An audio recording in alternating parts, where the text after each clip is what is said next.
Series 2 is going to be awful, terrible, diabolical, the worst thing since sliced bread. Is something that some of my dramatic commenters might say on this video. But we're going to ignore those people because they're losers. But to be fair, for some people, RTD2, it hasn't quite been their cup of tea. I would disagree. I think I've personally had quite a lovely time. But we can certainly acknowledge that there have been quite a few episodes that haven't been to people's tastes. So today, I thought we'd do some negative dissecting. Because last week we were quite lovely, and we went through some of the reasons why Series 2 really could work, and I believe in it and have faith in it. But because that video got so much support, and I said at the end of that video I'll do the reverse and talk about why it might not work, well done you guys, you supported that video.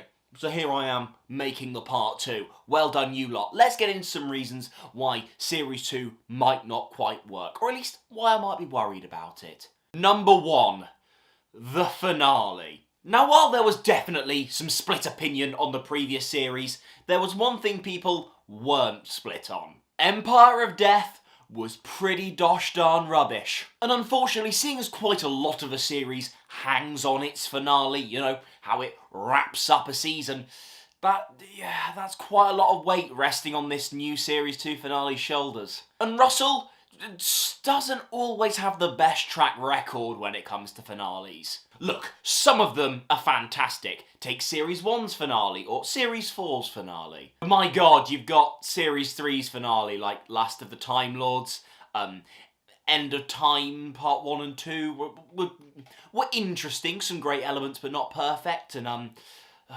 you know, as we've mentioned, Empire of Death didn't hit. Look, this definitely isn't a doom is gloom and the finale is definitely going to be bad, but I have to admit, as elements of the series go, it's one I'm quite worried about. Plus, there's little things with RTD, like for example his response to the Ruby Sunday arc, where he seems to create big swings that interest him, but he might not have fully thought through how they might entertain the general audience. He hasn't quite realised, you know, how to make his reveals more exciting and genuinely intriguing. Especially as we'll have big reveals this year, such as who is Mrs. Flood, and I worry that sometimes those reveals might not hit the way he thinks they're going to hit. I'll say it once and I'll say it again.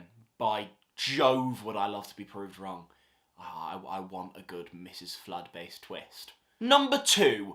A lack of returning characters. Well, not even returning characters, because, you know, we're in a new era, and however much I'd love, you know, a Martha to come back, for example, I'd be surprised. But what the new era has very rarely done is brought back an older character, like a villain, and brought them back in a new sense. I mean, all we've really had in the new era is the Toymaker, and we've also had Sutek. And even then, both of those villains were done incredibly differently compared to the way we've seen them before.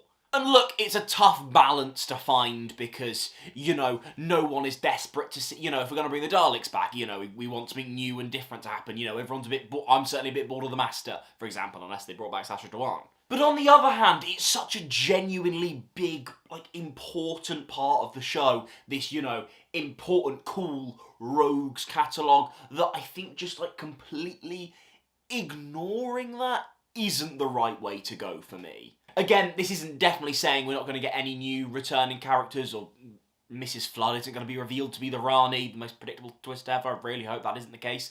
But I genuinely, you know, it might happen in the marketing. I'm just speculating, because that's what this video is, speculating. Here's me trying to think of more reasons why this series won't be bad. I'm an optimist, man. I wanna support the series. Look, I'm gonna be completely honest with you guys. I've tried to turn on the camera and record a part 2.